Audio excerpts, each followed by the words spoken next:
लखनऊ को नवाबों बागों के बाद पार्कों के वजह से भी जाना पहचाना जाता है। बसपा सरकार के दौरान लखनऊ में तमाम इस तरह के पार्क बने जिसकी देखभाल के लिए स्मारक समिति के द्वारा करीब 5000 से ज़्यादा कर्मचारियों की नियुक्ति हुई और उनकी नियुक्ति के बाद उनके वेतन बढ़ते रहे, लेकिन कहीं न कहीं वेतन में कालांतर में विसंगतियां रहीं, तमाम तरह की समस्याएं हुई, जिसकी वजह से आज ये लोग धरना प्रदर्शन कर रहे हैं। क्या है इनकी मांगें और क्या आगे के लिए, अपने भविष्य के लिए, अपने सुरक्षा के लिए क्या मांग करते हैं, इस बारे में जानकारी लेंगे। बहुत बहुत स्वागत है हमारे चैनल तबीयत पानी में आपका। मैं सर्वप्रथम आपका तहे दिल से धन्यवाद अदा करता हूं।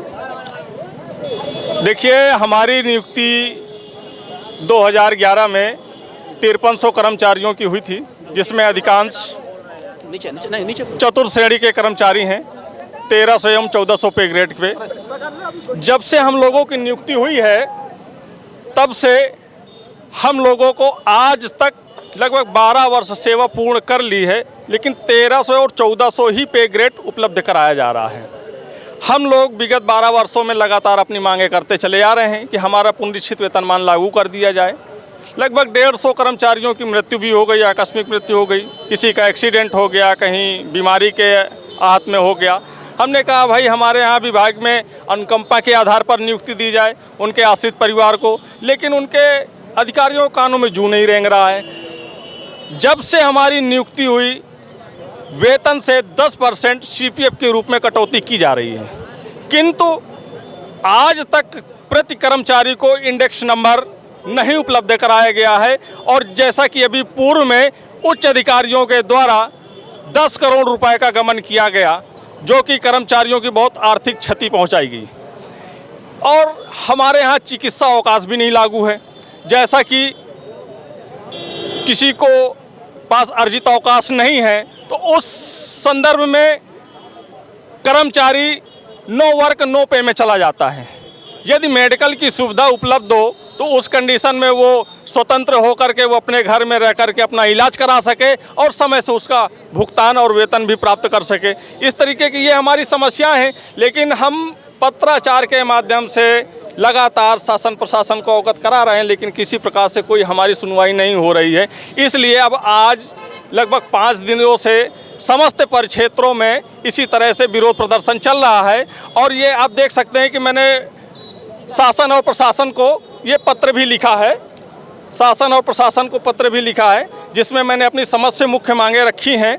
अगर ये समस्याएं हमारी नियत तिथि आज 9 अगस्त तक के लिए हमने समय दिया था कि हमारी ये मांगे पूरी नहीं करते हैं तो 10 तारीख को लखनऊ विकास प्राधिकरण का घेराव करेंगे, शांतिपूर्वक करेंगे, किसी प्रकार की कोई क्षति नहीं होगी। हम अपनी मांगों को मनवाने के लिए लखनऊ विकास प्राधिकरण गेट नंबर 2 का घेराव करेंगे और जब तक हमारी मांगे नहीं मानी जाएंगी तब तक लखनऊ विकास प्राधिकरण का घेराव करते रहेंगे। आश्वासन कुछ मिला है आप लोगों को? देखिए, 5-6 दिन से हमारा कंटिन्यू विरोध प्रदर्शन चल रहा है, लेकिन हमारे उच्च अधिकारी अभी तक किसी से कोई भी वार्ता और किसी भी प्रकार का आश्वासन नहीं मिला है। साथ में ये जरूर धमकाया जा रहा है उच्च अधिकारियों के द्वारा कि धरना मत दीजिए, विरोध प्रदर्शन मत करिए, नहीं तो सस्पेंड कर दिया जाएगा। यदि इस बार सस्पेंड भी करते हैं, आज तक यही होता आ रहा है कि जिसने भी आवाज़ उठाई उसकी आवाज़ को दफन करने का काम किया हमारे उच्च अधिकारियों ने। अब अगर वो कर्मचारियों को सस्पेंड भी करते हैं, वेतन भी रोकते हैं, तो फिर उसकी लड़ाई बहुत लंबी जाएगी। हम लोगों ने जो स्मारक समिति के कर्मचारी हैं, साथी हैं हमारे, उनके तथ्यों को देखा, जाना, और इस बात में कोई संदेह नहीं है कि इनके साथ घोर अत्याचार हो रहा है। इनकी अत्यंत बुनियादी मांगें, जैसे 7वें वेतन वर्ग लागू हो, इनके 10% जो कटौती हो रही है उसके हिसाब से इनको वहाँ से कंट्रीब्यूशन मिले, उसके अलावा चिकित्सा प्रतिपूर्ति मिले इन्हें, इस तरह के वेतन वृत्ति इनके वार्षिक हो, ऐसी बुनियादी चीज़ें भी इनको नहीं दी जा रही हैं। उनमें भ्रष्टाचार हो रहा है। इनका 10% काट के इनका जो वित्त नियंत्रक है, LDA के VC तक उसमें आंख मूंदे हुए हैं। तो ये बड़ी गंभीर स्थिति है। ये करीब 5400 कर्मचारी जो है हमारे साथी, उनके साथ सीधा खिलवाड़ है। हम लोग इनके साथ हैं पूरी तरह से, और हमने इनसे अनुरोध किया है कि इसके लिए वहाँ सीधे सीधे VC को उत्तरदायी ठहरावें, समिति को उत्तरदायी ठहरावें और उनसे अपना हक मांगे। ये अपना हक मांग रहे हैं, और इन्हें अपना 2018 हक में पाने सर- का पूरा हक है। 2018 में तो 7वें वेतन आयोग की संस्तुति भी हुई थी कि वो दिया जाएगा, लेकिन अभी तक नहीं उपलब्ध हो पाया है। इनके साथ केवल खिलवाड़ हो रहा है। मैंने देखा स्मारक समिति ने कई बार इनके पक्ष में संस्तुतियाँ की हैं और जो हक इनको मिलना चाहिए, राज्य कर्मचारी होने के नाते राज्य की अन्य लोगों की तरह यह भी सेवा कर रहे हैं। इनके साथ जो खिलवाड़ हो रहा है वह सरकार की जो मैं समझो कई बार जो दोहरी नीतियाँ होती हैं उनका परिचायक है। किसी वर्ग विशेष को, किसी समूह विशेष को प्रताड़ित किया जाए, यह अपने आप में गंभीर है। हम लोग पूरी तरह इनके साथ। राज्य सरकार के बारे में क्या कहना चाहेंगे? जो कार्यशैली है प्रदेश के लोगों के लिए, किस तरह की कार्यशैली? देखिए, हम लोग का यह मानना है कि मौजूदा सरकार विशेष करके अजीबो-गरीब तानाशाही मनोवृत्ति वाली सरकार है और इसे ऐसा लगता है कि लोगों को विभाजित करके, लोगों को आपस में फूट डलवा के अपने सारे निहितार्थ पूरे करेगी। इन्हें जन कल्याण से कोई वास्ता नहीं है, सिर्फ और सिर्फ गुनाह के रास्ते चल रही है और केवल स्व प्रशंसा, वह भी झूठी स्व प्रशंसा के बल पर आधारित है। एक थोड़ा नियुक्ति के बारे में बताइए। जब 2011 में नियुक्ति हुई थी, बसपा सरकार थी उस समय, किस तरह की ये अस्थायी नियुक्ति थी या अस्थायी थी? देखिए, अस्थायी पदों पर नियुक्ति हुई थी जो कि 2 वर्ष की परिवीक्षा अवधि हम लोगों को दी गई थी कि 2 वर्ष की सेवा पूर्ण करने के उपरांत जो है आपको स्थायीकरण कर दिया जाएगा, या नियमावली में स्पष्ट लिखा हुआ है कि ये 2 वर्ष की सेवा पूर्ण करने के बाद स्थायी हो जाएंगे और इनको स्वतः स्थायी मान लिया जाएगा। स्थायी पत्र भी देने की बात नियमावली में, हमारे स्मारक समिति नियमावली में की गई है। 7वें वेतन आयोग की बात हो रही थी 2018 में, इसकी संस्तुति भी हुई थी, लेकिन अभी आप लोग को उपलब्ध नहीं हो पाया है 7वां वेतन। देखिए, 2016 में हम लोगों ने वार्ता की अपने वित्त प्रबंधक महोदय देवेंद्र मणि उपाध्याय जी से, तो उनकी एक ये मंशा है कि ये जब तक मैं इस कुर्सी में बैठा हूँ तब तक ना आप लोगों का पुनरीक्षित वेतन मान लगेगा और ना 7वां मिलेगा आपको। अब ये ऐसा क्या वजह लगती है आपको? किस वजह से इस तरह की जो है कार्यवाही वो कर रहे हैं? आप लोगों की बातें क्यों नहीं मान रहे? क्या वजह है? अब ये वजह देखिए, हम लोगों के साथ शोषण चरम सीमा पे चल ही रहा है और जो भी अपनी बात रखने जाता है, और इसका कारण क्या है ये हम खुद नहीं जान पा रहे हैं कि शासन इन लोगों को बजट उपलब्ध कराता है और उसके बाद क्या है कि या डंडा चला देते हैं कि हम दिखावे में आपको दे तो रहे हैं लेकिन इसको खर्च नहीं करना है, ऐसा भी हो सकता है। और यह शासन की ऐसी मंशा भी नहीं है, लेकिन क्योंकि 4 वर्ष से 5 वर्ष से कंटिन्यू हमारे माननीय मुख्यमंत्री महोदय भरपूर बजट दे रहे हैं, विद एरियर के साथ बजट दे रहे हैं कि इनका पुनरीक्षित वेतनमान लागू करते हुए, 7 पे कमीशन लागू करते हुए इनका पूरा नियुक्ति तिथि से एरियर का भुगतान किया जाए। आपको लगता है कि जो मौजूदा मुख्यमंत्री हैं वो आपकी मांगों को लेकर सजग हैं? बिल्कुल, देखिए सजग हैं। यदि अगर सजग नहीं होते तो हमारे स्मारक समिति को भरपूर बजट उपलब्ध नहीं कराते। अच्छा, एक चीज़ और भी लोगों के मन में होगा कहीं ना कहीं कि जो मौजूदा सरकार है, इसके अलावा अगर बसपा सरकार होती तो ये जो समस्याएं आप लोगों की हैं वो पहले दूर हो जाती। जो स्मारक समिति का विभाग है ये स्वयं माननीय मुख्यमंत्री महोदय के हाथ में है, ये स्वयं माननीय मुख्यमंत्री महोदय के हाथ में है, उनके अंडर में है। बगैर उनके स्मारक समिति का एक भी पत्ता नहीं हिलता है। यदि अगर वो संज्ञान में ले लें तो इन अधिकारियों को तलब करके इनकी सेवा समाप्त करने योग्य इन्होंने कार्यवृत्ति की है कर्मचारियों के प्रति। इस तरीके का भ्रष्टाचार किया है। हम इनसे माननीय मुख्यमंत्री महोदय से निवेदन करते हैं कि जो लखनऊ विकास प्राधिकरण स्मारक समिति की जो बोर्ड बैठक के 12 मेंबर हैं, वही 12 मेंबर महोदय बैठ करके बोर्ड मीटिंग में स्मारक समिति के कर्मचारियों की समस्याओं का निस्तारण करते हैं, किंतु वो पत्रावली शासन स्तर पर लंबित कर दी जाती है और वहीं पर रख रखाव है तो जो मेंटेनेंस का बजट पास किया जाता है वही बोर्ड मेंबर उस प्रस्ताव को पास कर देते हैं। और क्या हो रहा है यहाँ मेंटेनेंस के नाम पे आप सभी लोग देख सकते हैं कि कैसे क्या बदतर हालत हो रही है स्मारकों की। क्या ये इसी प्रकार की समस्याएं कब से शुरू हुई? जैसे अभी तो नियुक्ति से हुई, वृद्धि वेतन चल रही थी, लेकिन उसके बाद समस्याएं कब से लगी आप लोगों को कि कब से समस्याएं बढ़नी शुरू हो? देखिए, अभी 2011 से अभी तक कंटिन्यू जो है सभी लोगों को वेतन वृद्धि का लाभ दिया जा रहा था, लेकिन जो हम लोगों का मूल वेतन है 4440 7440 का, तो वेतन वृद्धि लगते लगते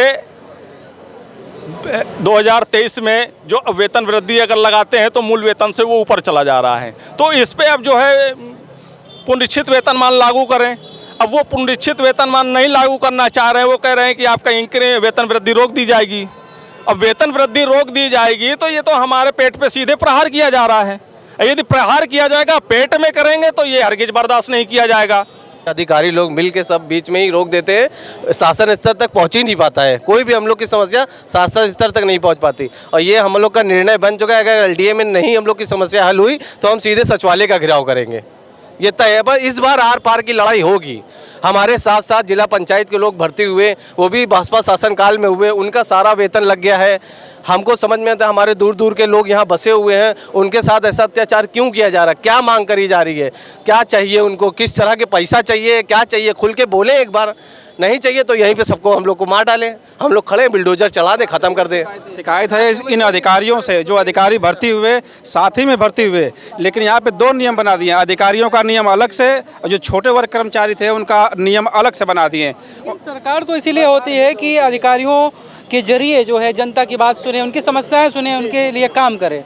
तो ये तो जिम्मेदारी सरकार की है ना? यहाँ पे कोई भी अधिकारी सरकार की बात नहीं मानता। यहाँ पे एक अलग से शासन का नींव रखे हैं सब अलग से, मतलब कि यहाँ पे कुछ नियम चलाते हैं। सरकार आदेश करता है, सरकार आदेश करती है, एलडीए बीसी साहब आदेश करते हैं और ये कागज़ आते आते यहाँ पे डब्बे में डाल दिया जाता है। कोई भी आदेश का यहाँ पे मतलब पालन नहीं होता है हमारे साथ में। किस तरह की समस्याएं आप लोग को झेलनी पड़ रही हैं? समस्याएं 2011 से हम लोग झेल रहे हैं, सिर्फ इसलिए झेल रहे हैं कि ये बसपा शासन के ही कर्मचारी हैं। अगर बसपा शासन के कर्मचारी ना होते तो सरकार संज्ञान में लेती और इनको चाहे पुनरीक्षित वेतनमान हो चाहे 7वां वेतनमान हो। जब हम राज्य कर्मचारी की भांति नियुक्ति हमारी हुई तो हमको क्यों नहीं मिलता बताइए?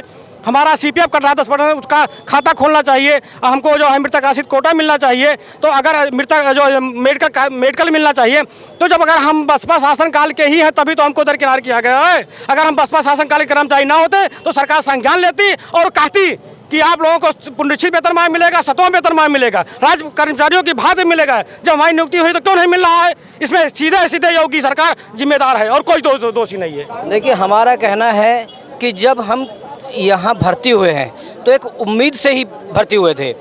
इतने दूर से आए हैं, हर ज़िले का आदमी है, यहाँ हर परेशान है, बच्चों को लेकर परेशान है। तो हमारे जो अधिकारी हैं वो अपनी हमसे पता नहीं कौन सी ऐसी खुन्नस है जो निकाल रहे हैं। अरे आप अधिकारी आपस में भिड़े हैं और हमको उसका पीस रहे हैं उसके अंदर।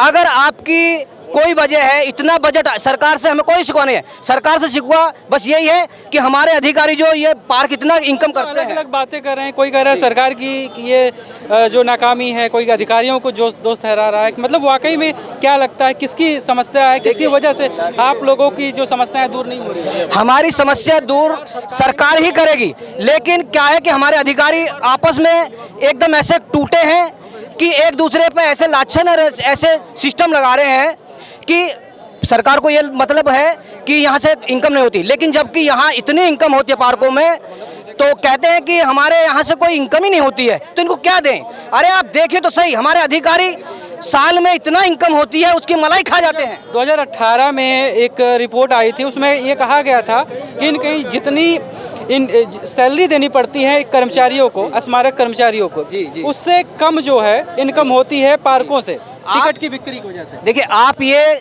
आश्वासन आप यहाँ रह के देखिए, यहाँ की जब जनता आती है घूमने के लिए, इतने अच्छे पार्क है, इतनी इनकम होती है, तो कर्मचारियों देख के ये कहते हैं कि बताओ हमारा क्यों नहीं लग रहा है? जब इतनी घूमने के लिए पब्लिक आती है तो इतना पैसा आता है इस पार्क का, तो वो सरकार तक नहीं जाता है, तो उनके विपक्ष में जो हमारे अधिकारी खा जाते हैं यहीं, वहाँ तक नहीं पहुँचाते। तो इसीलिए सरकार जो हमसे ये कहती है कि वहाँ मिलता है नहीं कुछ, तो उनका लगा के क्या करें? तो ये कार्रवाई हमारे अधिकारियों पर करनी चाहिए ना लोगों कि इतना पैसा, इतनी इनकम होती है यहाँ पे, कहाँ चला जाता है वो पैसा? और अगर पब्लिक 1 लाखों की आती है लेकिन दिखाते हैं 10,000। वो ये कह रहे हैं कि पार्कों से आमदनी नहीं होती है, तो हम उनको अवगत कराना चाह रहे हैं कि स्मृति उपवन है जहां पर लखनऊ महोत्सव का आयोजन होता है, आप भी जानते होंगे और कई दिन से आप ये देख रहे हैं। तो हम इसके आपके माध्यम से उनको ये बताना चाह रहे हैं कि अरबों रुपए का वहाँ पे टेंडर होता है। केवल एक महोत्सव 15 दिन का महोत्सव होता है, अरबों रुपए का टेंडर होता है और बाकी अन्य टेंडर जो आमदनी होती है वो सब छुटवैये खा जाते हैं अधिकारियों के माध्यम से। कहीं कार का ठेका है, कहीं साइकिल का ठेका है, कहीं मोटरसाइकिल का ठेका है, अन्य जो झूले पार्कों उनका जो है उनका सबका ठेका होता है। तो सरकार आमदनी कहाँ जाती है? तो राजकोष में जानी चाहिए ना, उसके माध्यम से, अधिकारियों के माध्यम से राजकोष में जानी चाहिए। और जाने जब जाएगी तब ना वहाँ आंकलन होगा, मूल्यांकन होगा कि पार्क ये महोत्सव से कितनी आमदनी हमारे राजकोष में आई है। हजारों विकास प्राधिकरण के हजारों पार्क बने हुए हैं, हजारों कर्मचारी पूरे लखनऊ में बसे हुए हैं, क्या उसमें आमदनी नहीं होती है? उनको सैलरी नहीं मिलती है? हमारे साथ ऐसा अनदेखा क्यों किया जा रहा है? ये तो आपको भी पता है कि हम लोग 2011 से यहाँ मर रहे हैं, किसी तरह का कोई वेतन वसंगी नहीं दूर की जा रही है। CPF का 10 करोड़ का घोटाला किया गया, उसमें कितने लोग जेल गए, अधिकारी मिल भगत के सब अपनी नौकरी कर रहे हैं, हम लोग का पैसा फिर भी वही से फंसा हुआ है।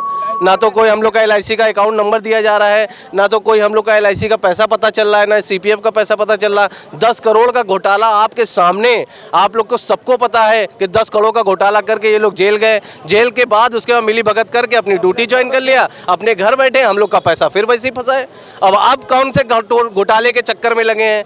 इसीलिए हम लोग शासन के स्तर से हाथ जोड़ के कहते हैं कि इसकी जांच कराई जाए और जो भी दोषी है उसको जेल किया जाए। मांगे तो यही है, वेतन विसंगतियां हैं, 7वां वेतन है और मेडिकल है और LIC का पैसा है, यही सब हमारी मांगे हैं। हमारा अभी छठा भी नहीं लग पाया है, कुछ नहीं हो रहा है, कोई अधिकारी नहीं आके देख रहा है, हम लोगों की कोई समस्या ही नहीं सुनने में तैयार है। अब हम तो बताइए परेशान। आश्वासन अभी तक मिला नहीं? नहीं मिला है, कुछ नहीं। मुख्यमंत्री जी से संपर्क करने का प्रयास नहीं किया आपके संगठन के लोगों ने? सब लोग कर रहे हैं, पर ये है कि कोई सुनने को तैयार नहीं है। क्या उनको 10 साल से आवाज़, 12 साल से आवाज़ नहीं जा रही है? ये बताओ, 10 करोड़ का घोटाला किए हैं, हमारा ही पैसा और हम ही से घोटाला किए हैं, ना ही आज तक दिए। घोटाला कैसे किए हैं, कुछ इसके बारे में बताइए। CPF का पैसा हमारा 10% कटता था सैलरी में से, सब कर्मचारियों का जितने भी हैं उन्हीं का पैसा है, वो उनको लेके गमन कर लिया।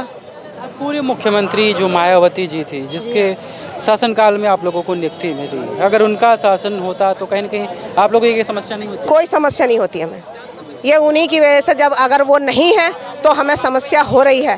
क्या पता इनके दिमाग में ये चलता हो कि ये बसपा शासनकाल से है, इनको ना कुछ करा जाए, तो हमारी चीज़ों पे तो कोई ध्यान दे नहीं रहा। जो औरों को मिल रही हैं वो भी तो हमको मिलनी चाहिए, हम भी तो इंसान हैं। कर्मचारी कोई किसी का एक का नहीं होता है, किसी एक सरकार का नहीं होता कर्मचारी। कर्मचारी जो सरकार प्रेजेंट में है उसका है। मंत्री बदल जाएंगे, मुख्यमंत्री बदल जाएंगे, प्रधान जी बदल जाएंगे, प्रधानमंत्री बदल जाएंगे, सब लोग बदल जाएंगे, कर्मचारी नहीं बदलता है। कर्मचारी हमेशा बना रहेगा वहीं। हर साल यही बातें होती है कि शासन में भेज दिया गया है, लेकिन शासन से भी आता है वही बातें कि शासन का अगली जुलाई में लग जाएगा, अगले जनवरी में लग जाएगा, यही सारी बातें। यहाँ पे आप ड्यूटी कहाँ करते हैं? हम यही अम्बेडकर पार्क में ही ड्यूटी, आंतरिक में ही ड्यूटी करते हैं। खासकर जैसे ड्यूटी के दौरान कोई दिक्कत होती है? मृतक आश्रित का भी हमको लाभ लेना चाहिए, पेंशन योजना की भी हमको लाभ होनी चाहिए। नहीं है, मेडिकल की भी सुविधाएं नहीं है जी, नहीं, मेडिकल की भी हमारे साथ सुविधाएं नहीं है, ताकि कोई कर्मचारी बीमार हो जाता है तो उसको 6-7 महीने की छुट्टी मिल सके या मेडिकल के दौरान उसको पैसा मिल सके, ऐसी कोई सुविधा यहाँ सर नहीं है। आगे का प्लान क्या है आप लोग, अगर सरकार नहीं मानती या अधिकारी नहीं मानते हैं, क्या करने वाले हैं? सर अधिकारी करेंगे, सरकार अच्छी है सर, करेगी, जो भी है सरकार, भरोसा है हमारे, सरकार अच्छी है, सरकार करेगी। कितने दिन इसी तरह आप लोग बैठे रहें? अब जब तक धरना चलेगा तब तक बैठे रहेंगे। हाँ नहीं, हाँ जी हाँ, लेकिन मुझे पूरा भरोसा है कि सरकार हमारे लिए करेगी। मतलब ये है कि जो आपके LDA-VC से हो सकता है वो भी कार्य करना नहीं चाहते हैं। हमारा जो CPF PPF का अकाउंट है जो इन्हीं से खुल सकता है, उसको पैसे को FD में क्यों कन्वर्ट कर दिया जाता है? जो इन्होंने अभी पीछे जो BC साहब थे उन्होंने एक आदेश दिया था कि इनका जल्द से जल्द 2 महीने के अंदर खोला जाए अकाउंट, वो भी नहीं खोला गया। प्रशासन के अंदर से भी आदेश आते हैं कि इनका कार्य किया जाए, मगर ये आग बंद करके बिल्कुल पड़े रहते हैं। आज ये नौबत हो गई है कर्मचारियों के बीच में कि हमारे बच्चों की फीस नहीं जमा हो पा रही है, स्कूल से निकाला जा रहा है, भगाया जा रहा है। जिस रूम में रह रहे हैं मकान मालिक कहता है कि किराया नहीं देंगे तो आप लोग जाइए यहाँ से, निकलिए। अगर बजट आता है निर्माण के लिए या कुछ के लिए तो ये शासन से पास हो जाता है, कर्मचारी क्यों मांगे क्यों नहीं पास होती हैं, क्यों नहीं करना चाहते हैं? करोड़ों रुपए का एफडी कर कर ये सब हमारे अधिकारी इसकी मलाई खाते हैं। 1500 कर्मचारी यहाँ से भारतीय निर्वाचन आयोग में लगाए गए हैं और ये कर्मचारी काम भी कर रहे हैं। वहाँ से लेटर आता है, वहाँ से बात होती है, कहते हैं कि देखो अगर काम नहीं करोगे तो तुम लोगों का वेतन रोक दिया जाएगा। अब हम लोग मतलब वो निर्वाचन का काम करें कि अपना धरना प्रदर्शन कि अपनी मांगों के लिए, और 10 करोड़ का CPF का पैसा था वह वित्त प्रबंधक ने उसको तमाम बैंकों में जमा कर दिया, तमाम कंपनियों में जमा कर दिया। इसके बाद उसको ले जा करके जमा करने के बाद उसका 8 से 10 लाख रुपया महीना सूद उठा रहे हैं। अब पकड़े गए, फिर जेल से छूट भी गए और अपनी नौकरी पर भी आ गए। सोचने की बात है कि वो जेल भी गए, छूट भी गए, और 10 करोड़ रुपए का घोटाला। बाबा जी की सरकार है, कहते हैं सबका साथ सबका विकास। अब सोचने की बात है कि कौन सा विकास, हम लोग कौन सा विकास, उनका कौन सा विकास हो गया।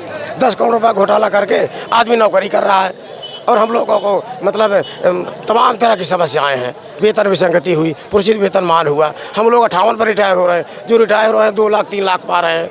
हम लोग को 60 वर्ष किया जाए, वेतन विसंगति दूर की जाए, मेडिकल का लाभ दिया जाए, भत्ते दिए जाएं, तमाम तरह की समस्याएं हैं सर। आपके माध्यम से मैं कहना चाहता हूं, आप अपनी बात सरकार तक पहुंचाइए और हमारी हर मांग पूरी की जाए सर।